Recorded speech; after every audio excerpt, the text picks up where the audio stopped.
Hi, this is INFINIX Hot 30 and I'll show you how to hide photos in gallery on this device.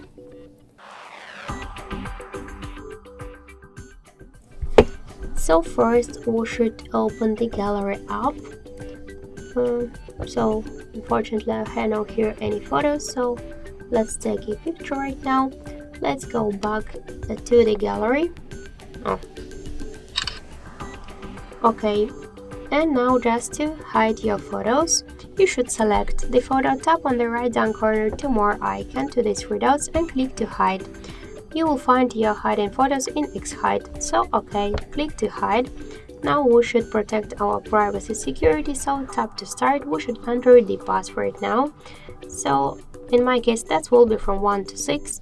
Tap to OK. You should remember your password now. Tap I remember. You just shouldn't link your account, so you could tap here to skip. And to find your hidden photos, you should switch photos to albums tab. Tap to X-Hide. Enter your password. And now we can see our hidden photos in pictures folder.